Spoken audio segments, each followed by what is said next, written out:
ఆగినాయా? రైతు బంధు ఆగిందా? కేసీఆర్ కిట్లు ఆగినాయా? మరి సున్నా పైసలు ఉన్నప్పుడు రూపాయి ఆదాయం లేనప్పుడు కేసీఆర్ ఇచ్చిండెట్లా? మరి గింత మంచి రాష్ట్రాన్ని నీ చేతిలో పెట్టిపోతే నువ్వు ఇస్తలేవెట్లా? రెండేళ్ళు అయిపోయాయి కదా, రెండేళ్ళు సరిపోలేదు అయ్యనికే. ఇంకా కూడా తొంపులు పెట్టుడు, ఇంకా కూడా కేసీఆర్ మీద బదనాం పెట్టుడు, కేసీఆర్ని తిట్టుడు. मैं कल परसों एक देखा था, कोई अच्छा पोटा है, कोई रील बनाया, हैदराबाद का पोटा कोई जबरदस्त रील बनाया। 2 साल में क्या करे भाई रेवंत रेड्डी बोलते एक गाना है, तेरा नाम लिया, ये కేసీఆర్ చూపెట్టుకుంటా, तुझे याद किया అంటే రెండేళ్ళు కేసీఆర్ను యాద్ చేసుకునుడు, తిట్టుడు ప్రతి స్పీచ్లో తప్ప పీకిందేముంది రెండేళ్ళ కాంగ్రెస్ వాడు. ఒక్క కొత్త పని, ఒక్క బుడ్డ పైస పని గట్టిగా అడిగినావు అనుకో, ఏమయ్యా రేవంత్ రెడ్డి ఏం చేసినావు 2 साल में అంటే ఆయన ఏమంటుండే ఎరికేనా?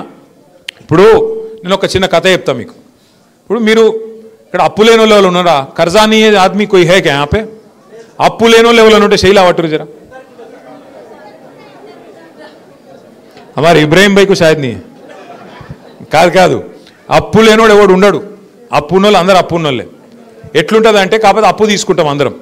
అప్పుడు నేను శ్రవణ్ భాయ్ దగ్గర అప్పు తీసుకున్నా అనుకో, ఒక 5 लाख తీసుకున్నా. అన్నా జర కడితేనే ఒక 2 నెలలు ఇస్తా, మళ్ళీ వాపస్ ఇస్తా, నువ్వు జర అయ్యే నాకు అర్జెంట్ ఉందంటే ఇచ్చిండు శ్రవణ్ అన్న. ఇచ్చినాక ఇక 2 నెలలు అయిపోయినాయి. శ్రవణ్ అన్న ఫోన్ కొడుతుండు, ఎప్పుడు ఇస్తావరా పైసలు అని నేను ఎత్తుతలేను. పైసలు లేవు నాకు, ఏం చేయాలి మరి? ఫోన్లు కట్ చేస్తున్నా, ఐఎమ్ బిజీ, కాల్ లెటర్ అని మెసేజ్లు పెడుతున్నా. ఇక శ్రవణ్ భాయ్ ఆయనతో అటు ఇటు చూసిండు. ఇక షేక్ పెట్టిన ఆయన ఉంటాడు, నేను గిన్నె ఉంటా బంజారా హిల్స్లో. ఆయనతో ఇంటికి వచ్చిండు. ఇంటికి వచ్చి పట్టుకున్నాడు. ఏమైనా నువ్వు గమ్మత్తున్నావు, నువ్వు మొన్న పైసలు ఇస్తా అన్నావు, తీసుకున్నావు 2 నెలలు, ఇప్పుడు ఫోన్లు ఎత్తుతలేవు, నకరాలు చేస్తున్నావు, ఏం సంగతి అని పట్టుకున్నాడు.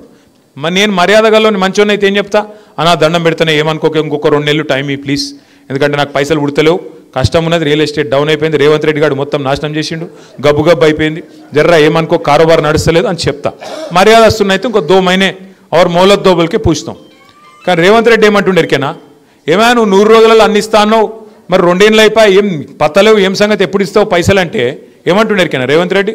ఏం చేస్తారు బా మీరు, నన్ను కోసుక తింటారా? కోసుక తింటారా? నేను ఇయ్యపో ఇంత కుళ్ళ మాట్లాడుతున్నా. ఆయన చూసిర్రా మీరు? కోసుక తినాలన్నట్టు ఆయనను. ఆయన ఏమన్నా సేపా జామకాయన కోసుక తినడానికి ఏమిటిది? ఆయన కోసుక తింటారా అంట. ఎవడన్నా ముఖ్యమంత్రికి ఇస్తూ మాట్లాడటం చూసినామా మనం? ఎన్టీ రామారావుని చూసినాం, తర్వాత చంద్రబాబు నాయుడుని చూసినాం, రాజశేఖర రెడ్డిని చూసినాం, కేసీఆర్ని చూసినాం, ఇప్పుడు ఈయనను చూస్తున్నాం. వాళ్ళని చూసినాక ఈయన చూస్తే ఎట్లా అనిపిస్తుంది అసలు? ఎవడన్నా ముఖ్యమంత్రి సెక్రటేరియట్ పోయి ఇక్కడ వాళ్ళు అంకె బిందెలు ఉంటాయనుకొని వచ్చినా అవి లేవు అన్నోడు ఎవడన్నా ఉన్నాడు ఇది వరకు? ఇక గిసొంటోడు లంకె బిందెలు ఎవడు ఎత్తుకుతాడమ్మా, నాకు అర్థం కాదు. ఎవరు గసంటోళ్ళు ఎత్తుకుతారు, పాకెట్ మార్గాలు, దొంగలు. ఎవడన్నా ముఖ్యమంత్రి మాట్లాడతాడు అట్లా మాట? ఇంకా ఘోరం. ఆయన భాష ఏం భాష అది? నీ గుడ్లు వీకి గోటీలాడతా, నీ పేగులు తీసి మెడలు వేసుకుంటా. పేగులు మెడలు వేసుకుంది నేను నాకు అర్థం కాదు, బోటి కొట్టేటోను నువ్వేమన్నా? పేగులు మెడలు వేసుకుంటా, గుడ్లు వీకి గోటీలాడతా, ఎవడన్నా ముఖ్యమంత్రి మాట్లాడే మాటలా? ఇంకా ఘోరం ఏమిటి తెలుసా? ఇగో ఇప్పుడు బాకీ లేనోడు, అప్పు లేనోడు ఎవడు ఉండడు ప్రపంచంలో. అది రాష్ట్ర ప్రభుత్వం అయినా, మనిషి అయినా, కుటుంబం నడిపే ఒక ఆడపిల్ల అయినా అందరికీ బాకీ ఉంటుంది. మరి బాకీ ఉన్నప్పుడు ఎట్లా నడుపుతాం మనం? లోపల బనీన్కు పొక్కలున్నా మీదికెళ్ళి మాత్రం కడకంగి వేసుకొని తిరుగుతాం. ఎందుకు మరి? బయట మళ్ళీ అప్పు ఉంటానా వద్దా? రొటేషన్ తిప్పాలనా లేదా? అట్లుంటుంది కథ. కానీ రేవంత్ రెడ్డి ఏం చేస్తుండు? మా రాష్ట్రం దివాలా తీసింది, మా రాష్ట్రం క్యాన్సర్ పేషెంట్ అయిపోయింది, మా రాష్ట్రం సంకనాకిపోయింది, నేను ఢిల్లీకి పోతే నాకు ఎవడు అపాయింట్మెంట్ ఇస్తలేడు, నన్ను దొంగ లెక్క చూస్తారు. మరి దొంగ లెక్క చూడకుండా ఎట్లా చూస్తారు నాకు అర్థం కాదు. ఇంకొక మాట అంటుండు, అపాయింట్మెంట్ ఇస్తలేరండి నాకు, ఆడ పోతే చెప్పులు ఎత్తుకపోతాడని అపాయింట్మెంట్ ఇస్తలేరంట. ఇక గిట్లా మాట్లాడినాక ముఖ్యమంత్రి ఎవడన్నా వస్తాడా కొత్త గీడికి? ఉన్న కంపెనీలు పారిపోతాయి తప్ప ఎవడన్నా కొత్తవాడు వస్తాడు? ఇక గిసొంటి వాడు అంటే అభివృద్ధి చేస్తాడు. రేపు షేక్పేటకు ఈయన కాడనే రూపాయి లేదు. తెలుగులో సామెత చెప్తారు చూడు, మింగ మెతుకులేదు కానీ మీసాలకు సంపెంగ నూనె పెట్టిండట వెనకకెవడో ఓ గట్ల. ఆయనకంటే పైసలు లేవంట, కానీ డెవలప్మెంట్ కావాలంటే కాంగ్రెస్ కోటేయాలనంట. యాడికెళ్ళి చేస్తావు డెవలప్మెంట్ మరి పైసలు లేకపోతే? దయచేసి నేను మిమ్మల్ని అడిగేది ఒకటే, ఆలోచించమని కోరేది ఒకటే, ఎలక్షను ఒక మంచి మోకా మీకు. ఎందుకంటే మళ్ళీ ఇప్పుడు తప్పిపోయిందంటే మళ్ళీ జిహెచ్ఎంసీ దాకా దొరకడు కాంగ్రెస్ వాడు. ఇది పట్టుకోవాలా, బాకీ కార్డు పట్టుకొని ఇంటికి రాగానే అడగాలి, ఏం బిడ్డ వచ్చినావు, మంచిగానే వచ్చినావు, మరి ఏమైనా 55,000 రూపాయలు ఏమైనా కొడుకు అని అడగాలి. మహాలక్ష్మి పథకం కింద మీరే అన్నారు కదా నెలకు 2,500 ఇస్తామని, ఒక గ్యారంటీ కార్డు ఇచ్చిపోయినావు కదా బిడ్డ లాస్ట్ టైము, మరి ఆడవేనే పైసలు ఏం సంగతి అని చెప్పి 55,000 అక్కడ పెట్టు, ఓటేస్తా నీకే వేస్తా, 55,000 అయితే అక్కడ పెట్టిపోరా కొడుకు అని చెప్పాలి. ఇంకొక డేంజర్ కూడా ఉన్నది, మీకు యాద్ చేస్తున్నా, నేను ముందే చెప్తున్నా. కాంగ్రెస్ వాళ్ళు లంగలు ఈ 2 ఏళ్ళు ఫుల్ పైసలు సంపాదించారు రేవంత్ రెడ్డి. రియల్ ఎస్టేట్ మీద వాడి, హైడ్రా పేరు మీద బిల్డర్లను వాని వీని గోకి గీరి గుద్ది గిచ్చి పైసలు బాగా గుంజిండు. ఫుల్ పైసలనే ఆయన కాడ. ఓటుకు 10,000 ఇచ్చినా ఇస్తాడు.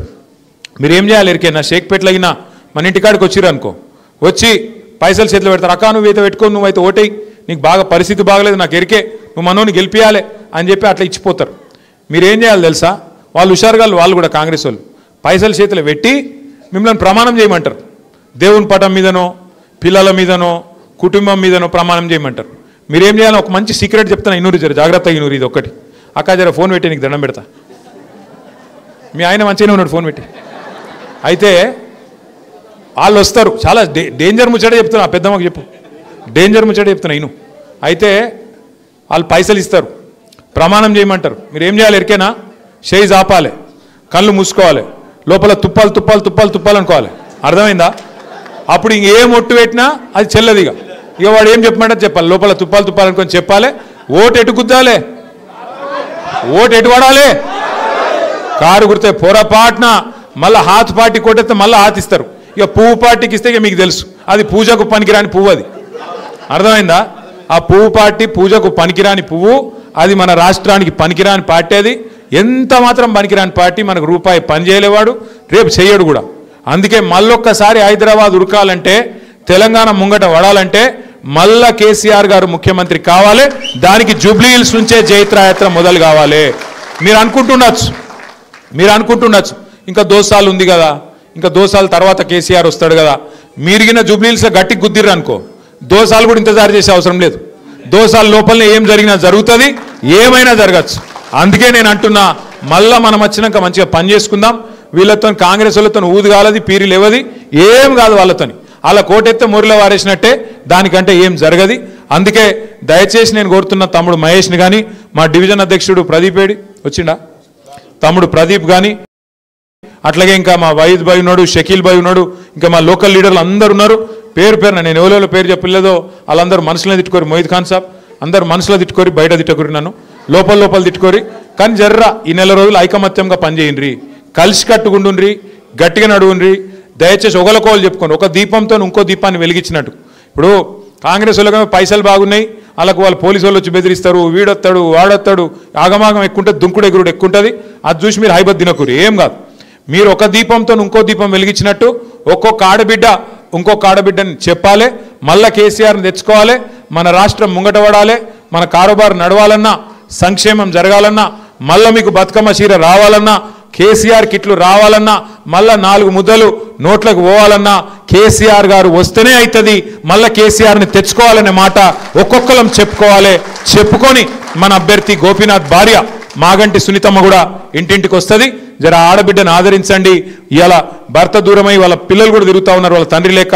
అందరినీ కడుపులో పెట్టుకొని కాపాడండి. కేసీఆర్ గారిని మళ్ళీ మన పార్టీని గెలిపించుకొని ముంగట పోదాం. షేక్పేటలో అభివృద్ధి కార్యక్రమాలు ఇలా మీకు ఇచ్చే ప్రతి మాట తమ్ముడు మహేష్ కానీ, ప్రదీప్ కానీ, మన నాయకులు కానీ ఇంటింటికి వచ్చి అక్కడ మన సమస్యలుంటే మేము కూడా రాసుకుంటాం. రాసి పెట్టుకొని కుదిరితే ఇప్పుడే ప్రభుత్వం మీద కొట్లాడి పని చేపిస్తాం.